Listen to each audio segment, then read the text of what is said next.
Hi and welcome back. This is Police Stories Podcast and this is episode 44. This is a series of short stories about a number of incidents and things that I attended during my 28-year career in the UK police force. Hopefully you've been enjoying it so far.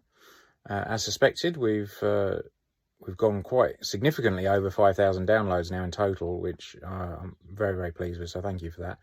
I'm glad you keep coming back. It does seem like we have quite a few repeat listeners, which is good. So hopefully I'm doing something right. Don't forget that you can go on YouTube and if you don't listen to it there, at least you can add some comments or maybe ask some questions if there was something you particularly wanted to hear about or weren't sure on. So today we're going to talk about something a bit different. We're going to talk about a job that I had a very tiny involvement in, really, but it's quite an interesting case. That you might want to hear about. So this is about a male called Delroy Grant. He's also known as the Night Stalker in London. Now I believe there was a Night Stalker in America somewhere, but this was the London version. And he was basically a serial rapist. He was known as either the Night Stalker or the Minstead Rapist, and I'll explain where that name came from in a minute. But he was active from, they believe, around about 1990 to 2009. So certainly, 20 odd years. And it possibly was longer than that as well. They think he committed over 100 offences during that time. And he was a serial sort of burglar and rapist, but had a very unusual MO and always modus operandi, Latin for basically how somebody carried out a crime. He basically targeted old women. That was his thing. And he was active right across South London and South East London for that whole period. Now, you might think, well, how is that possible? How can he have got away for so long? And we'll get into the details of it in a second and just see what you think. No doubt, there were some missed opportunities, as there always is, but I think there's also a certain amount of luck on his part. So around about early 1990 or 92, it was apparent that there was some unusual rapes happening, particularly targeting elderly women that lived alone. And eventually the detectives figured out that, it was a serial rapist and that there were several offences that were linked. And this grew and grew, this job, and as he continued to carry out offences and not be caught. And in fact, by 1998, they set up a dedicated team, the Operation Minstead team, to deal with him. Now, that name Minstead is actually an English village. And the reason that name was picked was just that there was an alphabetical list of English villages. And then each time you had a new operation, they just picked the next English village, basically. And that was your operational name. So it was given the name of Minstead. And that became very well known to, I would say, all cops in the southeast over that 20-year period, because we were desperate to catch him. There's no doubt about it. He's committing, nigh on the worst offence you can to anyone, but particularly targeting, old women made it all the worse. And certainly every cop out there that I knew, was desperate to catch him. And we did have some involvement for sure. Now, it was a massive investigation and it involved all sorts of things. So his MO, his modus operandi, was very different. Apart from the fact that he targeted the old women, the way that he got in, he was a really good burglar. He was a very accomplished burglar and was able to defeat security on a lot of houses. He could get into addresses. Generally, he would remove window panes or find an open window somewhere and be able to work from that. But he was very, very good at not leaving evidence behind as well. He was quite forensically aware. So in all the offences, 100 odd offences over a 20-year period, he never once left a fingerprint. And the only thing that he left in the latter years was a single shoe print, which helped to start to get on him. He was believed to be using a motorbike to get away with. Now, central London and southeast London, at any time of the day, whether it's 3 a.m, has still got a lot of traffic. So if you want to get away from something quickly, particularly if you had police after you, then a motorbike is the way to go. And it's believed that's what he was doing to get away, because having been to a couple of his jobs, within minutes of the call coming in, there was no sign of him and no one had seen or heard of him. Although what he used to do was at the end, he'd tell them, basically wait an hour or don't say anything or, don't tell anyone, or he was going to kill them. So quite often, he'd already been gone an hour by the time they actually rang it into the police. So obviously that made it a lot more difficult as well. So he would, as I say, get entry by removing these windows panes, and quite often he would use the tools that he'd stolen from the victim's own shed, to help remove the window beading. So before the days of double glazing, traditional sort of single pane glass had beading, which was like a putty that was put in to hold the glass into the frame. Well, if you knew what you were doing, you had the right tools, you could remove that beading, and then you could pop the pane right out. And then once he was in the property, he would either switch off the power to the house at the meter so that no lights or nothing worked in the house, or he would actually remove light bulbs from the ladies' bedrooms so that they couldn't turn on the lights at all. He would quite often be in the house, sometimes for hours, just watching them before they even woke up or were aware of him. Bearing in mind, these were women, that were over 70, some of them were 80 plus, and he would basically wake them up and almost instantly demand sex. But his MO did change in that sometimes he didn't attack them at all, and other times he attacked, sort of particularly badly, or maybe even twice. Some things put him off as well. Occasionally, the women would challenge him, and there was even an occasion where one of them said, "What would your mother think of you doing this?" And apparently that stopped him in his tracks with that particular victim. He came very close to killing one of his victims as well on one occasion. So a really, really nasty piece of work. And he seemed to display a sort of a knowledge of geriatrics that suggested he might be a carer. So, for example, he knew how to support his elderly victim's spine and knew how to pick her up by the elbow in such a way that it wouldn't necessarily hurt her. So there was definitely some thoughts that, he may have been a carer. And in fact, it turned out that he had been caring for his wife, who was paralysed during that time. So it's thought that that's where he picked up those skills. And of course, at complete odds that on the one hand, by all accounts, he was the friendly neighbour that would help you with anything, and that was a full-time carer for his wife. And on the other hand, he was almost certainly one of London's worst ever, probably the worst, sort of serial rapist.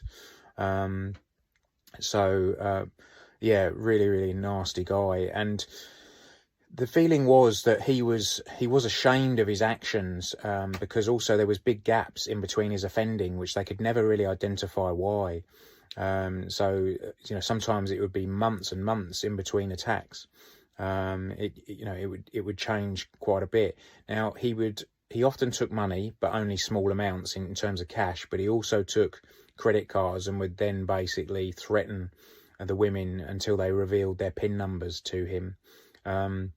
So he was able to get hold of some cash, although not a lot at all. We're not talking thousands by any means. It was generally small amounts. And in fact, on one occasion, in 2004, he actually stole a certain amount of £5 notes. And these were later discovered about a mile away, a mile and a half away from the address, and some jewellery, that he'd just sort of thrown it away. So it wasn't a money thing at all. On one occasion, he told one of his victims that his own mother had died 4 years earlier. So that there was also a certain amount of inquiries there. Now, he never used a condom, so there was a lot of DNA. But interestingly, UK police have only routinely taken samples of DNA and fingerprints, etc., from people from 1995 that were arrested.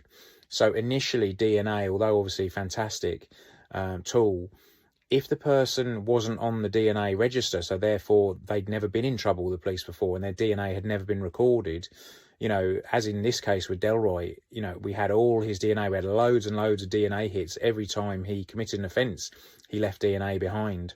But he wasn't on the register because he'd never been in trouble before, and therefore, or certainly not since 1995. So his actual DNA had never been recorded. So it wasn't that easy. When eventually he was arrested, it was then very easy to link him with all these other offences. But he wasn't a particularly big guy. He was sort of a slim, athletic build. I mean, a lot of good burglars tend to be. You think of cat burglars, people sort of shimmying up drain pipes and things. He was certainly able to do that. He would virtually always wear a mask. as well, which obviously added to the sort of horror for the poor victims.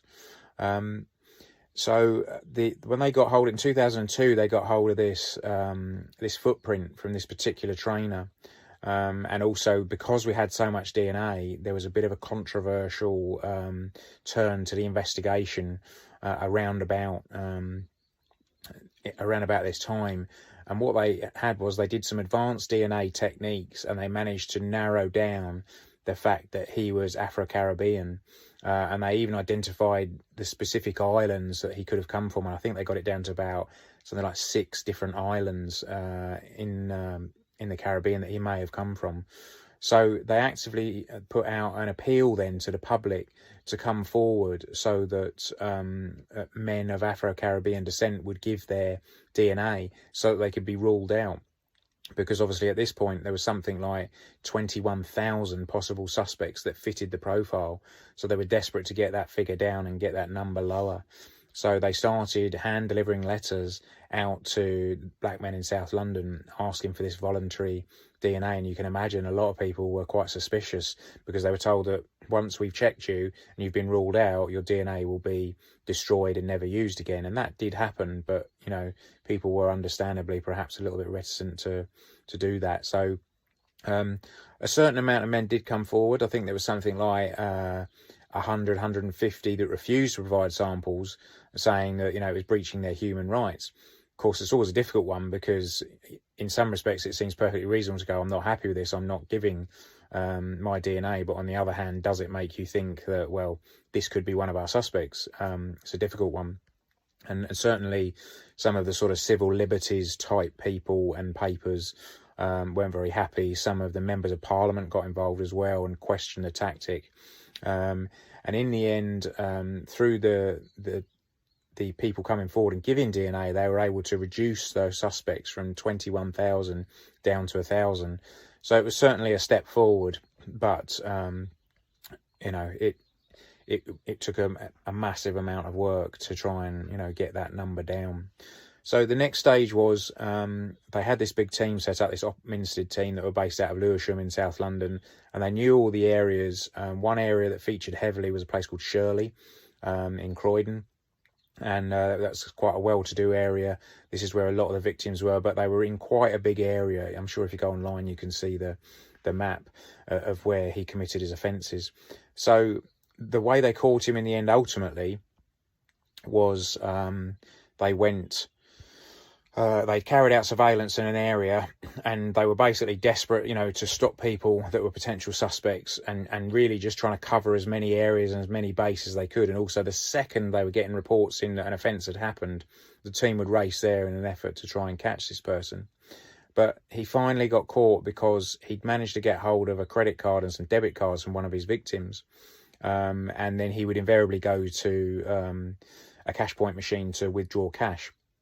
And obviously we would then look at the CCTV to try and identify him, but he always wore a mask.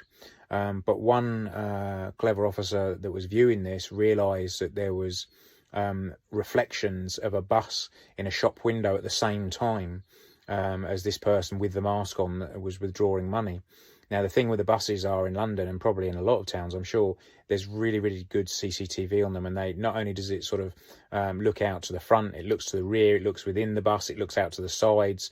So if you get a bus going past at a certain time when an offence is committed, then fingers crossed, you know, you're going to get some really good CCTV. And that's what happened. They basically tracked down this bus, trawled through the the footage on it, and identified that there was a particular vehicle, a Vauxhall Zafira, that was near the cash machine at the time that the record showed he'd withdrawn money from one of his victims' accounts. So they had this vehicle, and they knew that it was, they pinpointed, they couldn't get the registration number, but they knew a make and model. So they got all the models of this particular car, Vauxhall Zafira, in the South London area. And now the teams that were placed out on the ground in different locations were on the lookout for a Vauxhall Zafira. And sure enough, on the 15th of November 2009, there was a Zafira spotted again in the Shirley area of Croydon, which was a popular hunting ground, as I've already said. And there was something like 70 officers out that night in this area, particularly looking for him. When they saw this vehicle, they thought that this might be their man. When he returned to his vehicle, he was arrested. And in fact, they figured out that he just attempted to enter a nearby pensioner's house. So ultimately, he got arrested and he was charged with 22 offences initially, and then remanded into custody. So obviously it went to trial, as you can imagine, and that was these things take a while. So 26th of November 2009, he appeared initially, and then it was adjourned to February 2010, because these things take a while. Can you imagine the amount of evidence you've got to get together, for all these offences? And don't forget that, unfortunately, because this had spanned 20 odd years and he was targeting women that were sort of 80 odd years old, a lot of the victims had died. So although you can give, the sort of statements they've given, it's not like you can call any witnesses to court. So it was quite difficult, I think, to get those people into court, obviously. The trial was believed to take up to 6 weeks because of the sheer amount of evidence there was, and the 22 offences, which were a mixture of rapes and burglaries and attempted thefts. But the evidence was so strong against him, and of course, the real clincher was, now we finally had him. His DNA tied him to all those offences, so it was, it was absolutely a stone bonker. They had him banged to rights. And then finally, on the 24th of March 2011, he was found guilty of all the offences charged, and he got sentenced to 4 concurrent life sentences and was going to serve 27 years before he gets released. And bearing in mind his age, I would say it's unlikely he's actually going to ever be released from prison. So quite an interesting case. You may or may not have heard about it. By all means, go and have a further look. My brief involvement with it was, I was driving around in an area car in a place called South Norwood, and which is sort of North Croydon. And it was the early hours of the morning, about 3 o'clock in the morning, and we had this call. Now, the CAD rooms, which, if you remember, were the computer-aided dispatch, they were basically the radio control rooms. The CAD room put out a job, said that a woman had phoned in, an elderly woman had phoned in and said she'd been assaulted. And of course, everyone knew the Minstead name and the Minstead MO. Like I say, we were desperate to catch him. So they put out to us straight away, this could be a Minstead job. It sounds like it.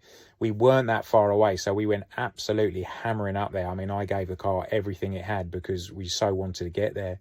And this poor woman, sure enough, was one of his victims and had been attacked by him. Unfortunately, exactly as we talked about earlier, he'd said to her, look, you don't tell anyone what's happened. If you pick up the phone, then I'm coming back to kill you. Or sometimes he would pull out the phone lines. So I think she'd waited a good hour or so before she actually rang us. So, of course, you can imagine him on a motorbike in heavy London traffic. Then I'm afraid he was away from the area before we got there. So very, very frustrating that we just missed him. And, of course, the whole Minstead team came out then, and it was confirmed that it was a Minstead attack. The MO was the same, and once again, no fingerprints. So, yeah, very, very frustrating job, that.